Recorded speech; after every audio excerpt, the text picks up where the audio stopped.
can't we replace our politicians like they do in the West? You know, why is this? Why do we have a dictator? So they're really waking up to that, and a lot of chatter about it. And then the Google exec, who's become famous now, just starts spreading that word because he had this, he knew how to do it. And then they decide, well, let's just all go to the square and figure out and just stand for something better. You know, just show our expression that we want something better. They set a date, and 250,000 people showed up. That's how it started. And that is pure 12th insight, and I'll tell you why. And again, there's how this is going to turn out, we don't know. But this spontaneous act, I believe, is pure 12th insight, because aren't all of us alarmed and disgusted with the level of corruption in the world? In politics and big business and all kinds of business. And of course, one thing to keep in mind is the reason we're so alarmed is because we're finding out about it more and more, because they're all getting busted. You know, people taking videos of them. I mean, you know, it's just happening over and over again. But it's still very, very corrupt. And the 12th insight urge is we have to do something about this. So what this book is about is a journey into, you know, do we just turn over a car and set it on fire? No. It's a journey into how best we can do something about that. And because that's what I think we're coming to. And it begins with one particular psychological move. We see all this corruption, and we decide to move back ourselves toward integrity. There's a huge authenticity movement going on out there. It's you see speakers, you see books, authenticity. Now, what does that mean? That means radical truth-telling. Radical truth-telling. And that means all the truth, the whole truth, and nothing but the truth. That means truth without an agenda. I mean, if you tell somebody they're looking particularly bad today, in order to, you know, get one up them, that's not what I'm talking about. If we go out and trying to sell something to somebody, and we tell them just half the truth about the product, although we know that maybe this product's not right for them, but we do it anyway to make the sale, that's a deception.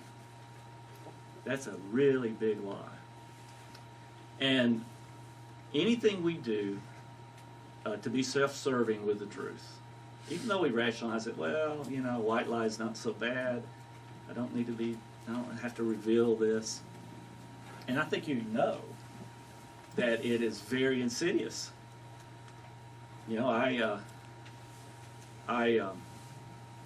get a call from my wife on the way back from the golf course, and she says, well, when will you get back? And I'm 20 minutes away. I'll say, oh, about 10 minutes.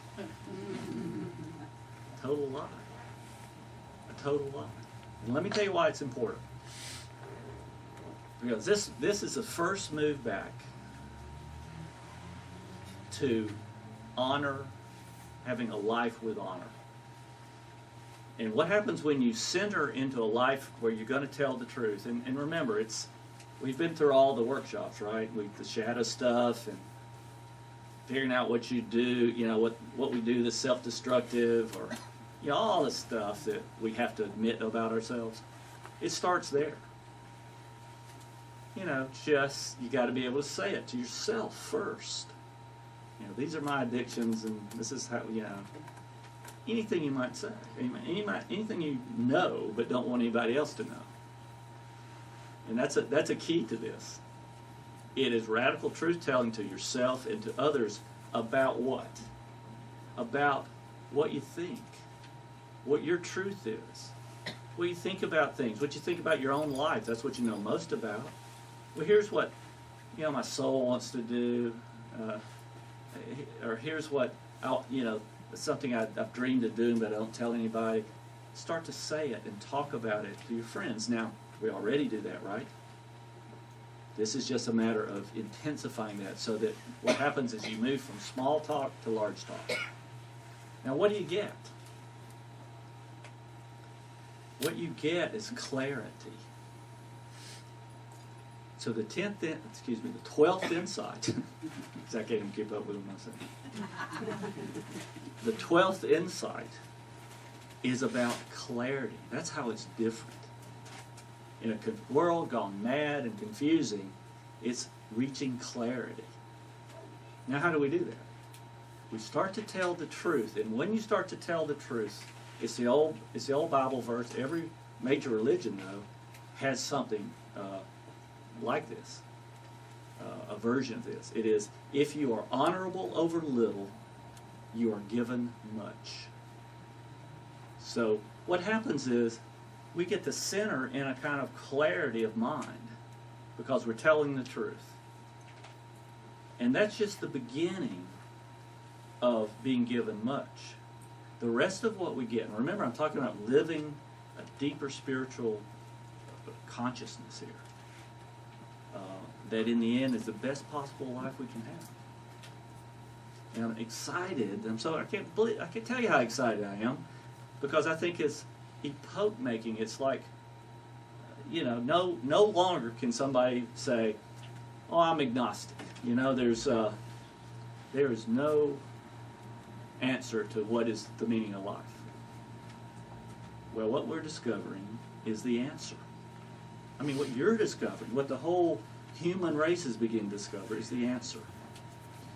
And so once we center in this truth, small as it is, you don't get immediate clarity. You get the seed of clarity. What happens then is all the rest of our perception starts to come in. We get the whole right side of our brain fires up like an engine that's been idling, or not even idling, been shut off. So what we get is at first a clarity about intuition. Now, what is intuition? We've done the workshops on intuition too, right? What is intuition? Intuition is a thought that comes to us. It's not an ego thought where we're strategizing about something. It's just a thought that drops into our minds. And we realize, of course, once we observe this long enough, is that we're being helped. We're being helped. And life begins to go better, easier. And I'll give you a quick, I'll give you the last one I had as an example.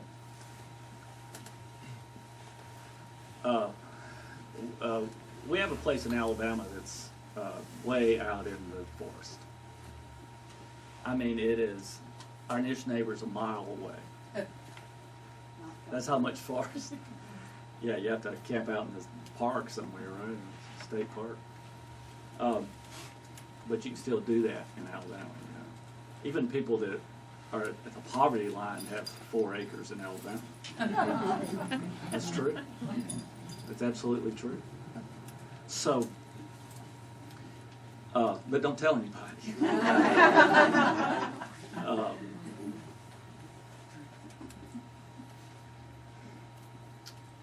The thing that, so what I'm saying is that we need, the backstory to this is that I realized that we need a new watchdog. Our watchdog is getting a little old. We have all these critters, bears, everything out in there. And so we needed a watchdog to bark and let us know what was happening.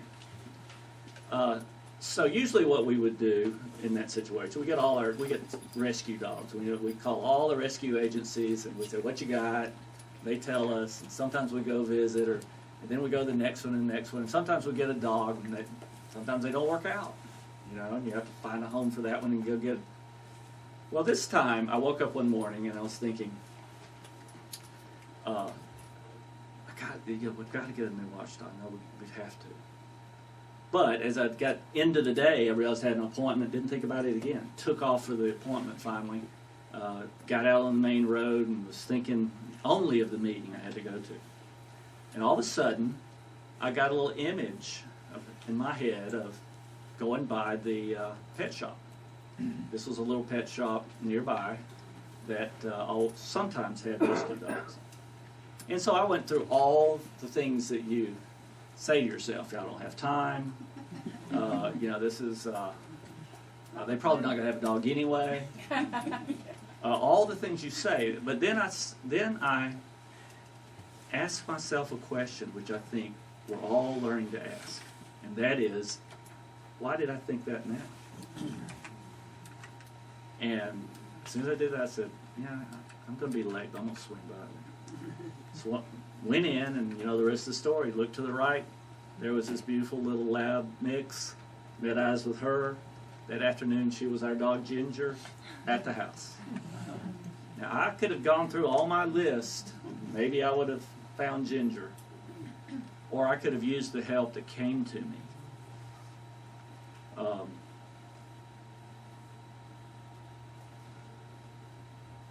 These things are not airy-fairy. These are practical, and we all have them already, because if we just take credit for them, well, I'm not smart, I thought of that, But in reality, they're the thoughts that just dawn on us. So this is why life can go better if we implement this consciousness the way we're doing in a full way. The common example I always use that people respond to is I say, what do you do when you wake up and you're thinking of an old friend you haven't talked to in a year? You call them. What do they say? I was just thinking of you. Okay, now think about that. And always the conversation has some juice to it, right? It's a synchronicity of some information gets traded that makes life different. Sometimes a new chapter, sometimes leads to a new job or a new girlfriend or your spouse, or everybody has synchronicities they can point to in this life. We're helped. The only difference is we're tuning into that help. Very practical stuff, right? Now,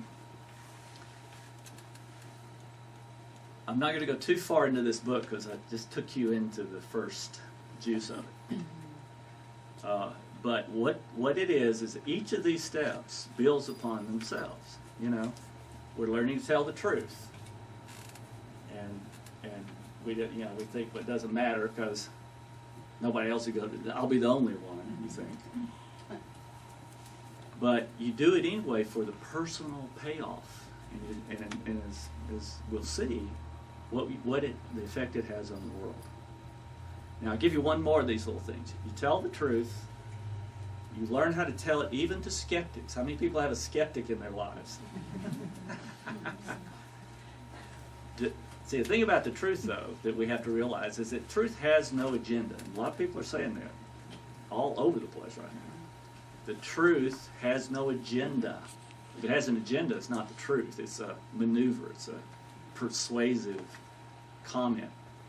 The truth is what we think we want people to know.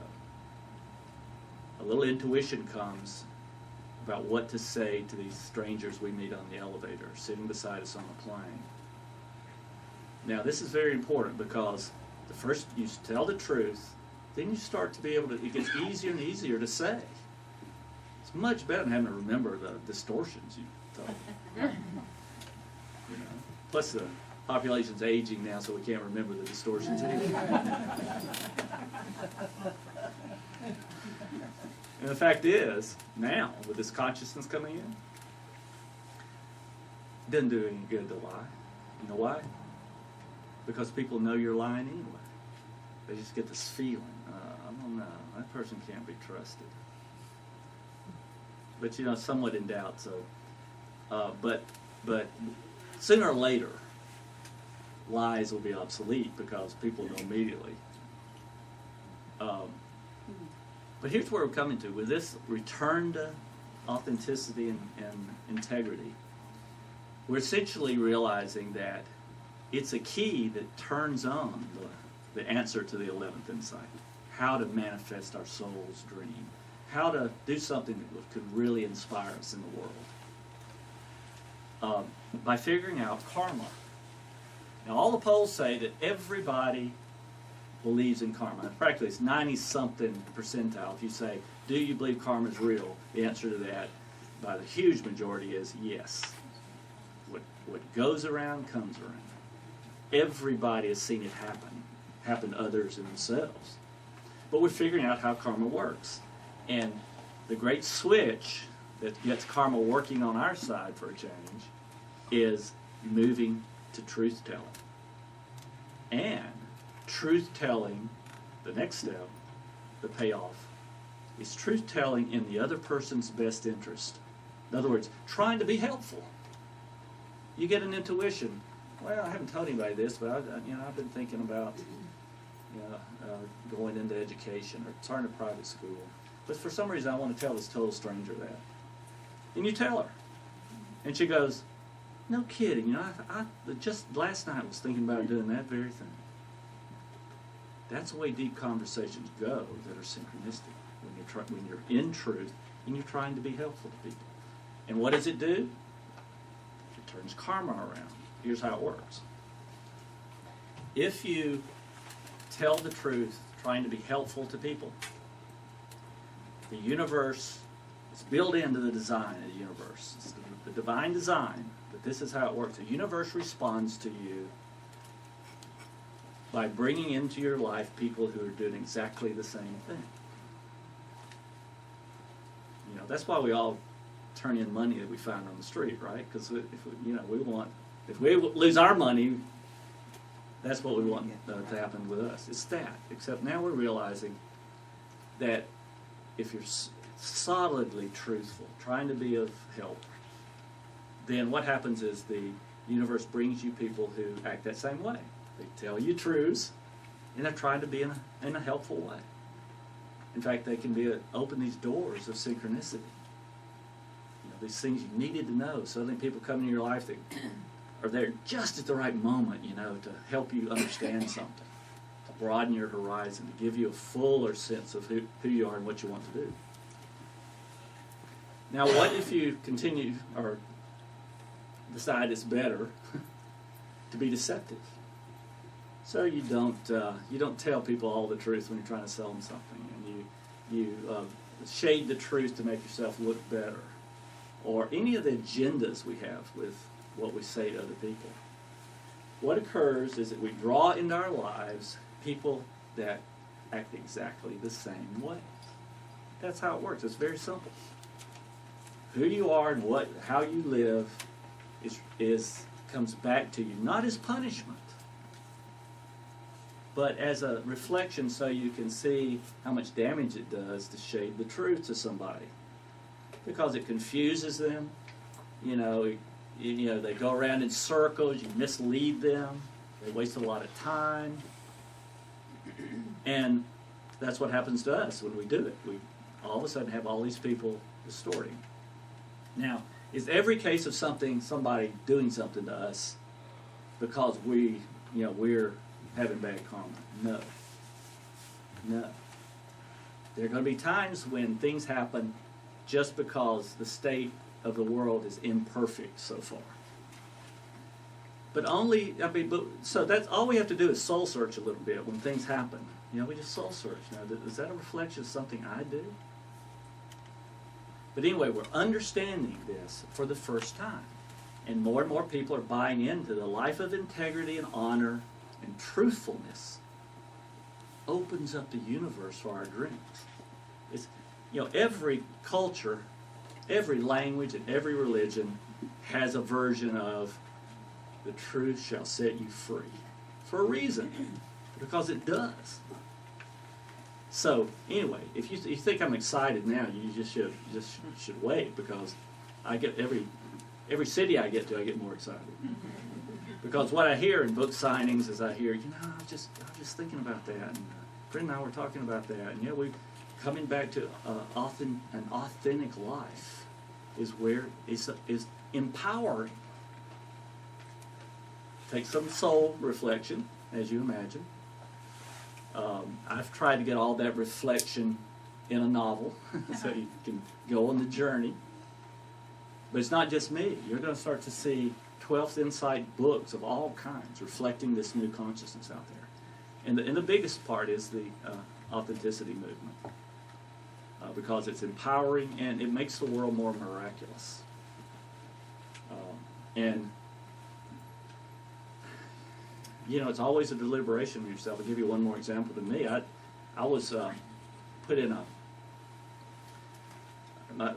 I flew in this afternoon, and the plane had mechanical problems, and by the time I got here, it was already 3 or 4 or 3:30, something like that. And got to my hotel that had been, you know, the publisher had set up for me, and it was terrible. Oh. I mean, it was terrible. And for a long time, I just said, well, I'll just grin and bear it. And then I thought, well, you know, I got a big hit that, no, that's not right. You know, I should just find another one. I said, well, but how am I going to get out of this one into another one and still make it here to this talk, you know, this book signing? And still, I thought, you know, the energy was, intuition was, go forward. You know, you'll get there, you'll make it. So I pack up my stuff, I go out the door, and I'm going into the lobby. And I have to go outside to get to the lobby. I'm going to the lobby thinking, okay, you know, I just got to get out of this one. And I had another idea of a place where I could go, but the problem was getting transportation, getting all that done. You know, how would I, you know, grab a taxi? Because this is a real remote little place. Well, as soon as I'm walking thinking this, a taxi pulls up, lets somebody off, and starts to drive off. Of course, I'm yelling, you know. So I have a taxi.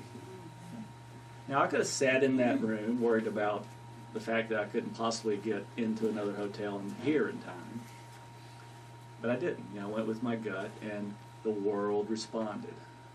So, to give you an example so that you know I'm not making this stuff up. I mean, this is what I hear people talking about. It is a down-to-earth guidance. When we're honorable over little, we are given much, and what we're given is guidance. We're given help. The world's not supposed to be this hard. In fact, you can't do it with your ego alone. You know, it is complex. It's crazy out there. And you can't do it just trying to figure it out with a list you make out every morning. You've got to tune in to, you got to be logical first. You know, I did think about the logistical problems in getting set up in a new hotel. But then you have to listen to the rest of your brain, you know, your right brain that's firing up right now. So what are we doing? We're having a great renaissance out there right now. And we are moving to a place, and there's more of these little things that build upon themselves. One of the places we'll get to, you'll see in the book, that we're getting to is to realize that not only are we getting help with the little stuff, we're becoming more influential prayerfully. And what I mean is, the more we center into this integrity in life, the more help we get, the more consciousness we get in. So we're clear about what we're doing and how we're doing it. And one thing we're getting clear about is that our reality that we are clear about is contagious to other people. And what I mean by that is higher consciousness acts to lift people who are in more fear and alienation or confusion up into the clarity, just by walking in, just by talking to the kids in the neighborhood, just by all the stuff that we all do. And what happens is, and you'll see that, is that we built up to this place, which I call a super connection, which is super clarity about what we should be doing, how to say things to everybody. And so we get very, very influential. And what happens is that we then begin to spread this truthfulness and authenticity goodness by osmosis out into this crazy world. Now, the way this works is, I mean, we've all heard that there's anybody we want to reach anywhere in the world, we can get to through 4 people, right, or 5 people. Somebody we know, somebody else who knows somebody else who knows that person that we're trying to reach, right? Mm-hmm. It works the same way, this influence.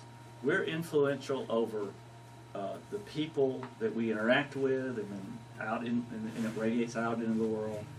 Other people are touched, and makes it easier for them to come into this consciousness. Then they touch somebody else, who touches somebody else, who touches that kid, who knows that kid, and maybe has an intuition to go talk to that kid just as he's about to strap on the suicide vest. That's the only way to save the world. It has to be this influence that radiates out where people are motivated to take heroic acts because of it, so that we can reach everybody in fear and confusion and alienation and hatefulness and hatred. There are people that are just, the way they deal with fear is to be hateful. Try to destroy something. Those are the people we have to reach, but it's this energy. The more of us that are holding this energy, the more it infuses the rest of the culture. Why? Because we're all connected on the inside. There's a psychological, psychic connection we have with every other person. And so that's the larger vision of this. But the main thing I would like to leave you with is, it's also the most wonderful, productive life you could ever have for yourself. It's just that as a side effect, it saves the world. Pretty good, huh? Talk about a win-win. So yeah, that's why I'm excited about this thing that's happening out there. I'm calling the 12th Insight. So let's take a few questions, and then we'll get on with there's one in the back. I read in a preview the book is set partially in Sedona. Can you tell us what you like about Sedona? How many people here have been to Sedona? What's not to like? As you see in the book, the Sedona is, if you could say, well, let's take La Jolla, and let's sort of wave a magic wand and get everybody into this consciousness I just described. Well, walking into Sedona is that feeling. It's not that people are already there. It's just something about the place lifts you into this intuitive, connected, communicative kind of consciousness. Now, sometimes it works out well. They say, though, that, couples that go to Sedona, they either come back rejuvenated and want to have to do their vows over, or they immediately get a divorce. I think that's an exaggeration, but that's what they say. It's also funny about Sedona because you go into Sedona and you get into this space, this consciousness, and you immediately want to stay there, one thing. And you want to play in it, you want to talk about it. So the joke in Sedona, which I call a second home, is among the locals is that every year 5,000 people move to Sedona to start a center. And every year 5,000 people leave Sedona giving up on the center idea because they've thought of something back home that they want to do.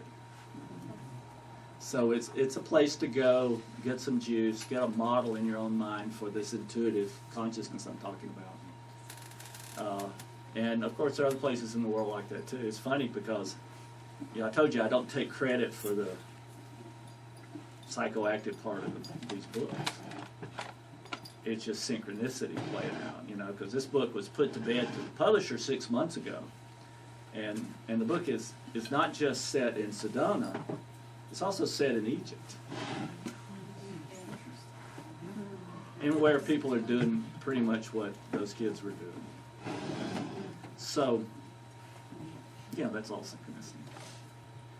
But I hope that it provides some clarity, some helpfulness into what you're, something you can prove to yourself that works in your own lives and is already happening in your own lives. Okay?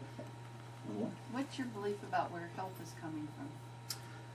You know, I think there's just one channel from, you know, God, the God of love, the divinity in the world. You know, I think there's maybe mediators, you know, angels. There's a chapter in the book about the afterlife, but also your departed grandmother. And I think that's part of our consciousness because, you know, we don't fear death so much that we deny it anymore. And, you know, the more people who are older, which has happened with the baby boomers out there, the more death seems, and the afterlife seems more real and can be talked about and explored. And right now the polls say that the most reported spiritual experience is a visitation from a departed loved one. And what that means is it's either a dream or it's you know, something else. It can be you know, they can come to your bed, the foot of your bed too. You know, that's a big one, especially if somebody's recently departed in an accident or something. It's the most reported spiritual experience. So, you know, the fear of that is all gone because we know that there's help. You know, I'll give you one more example in my life.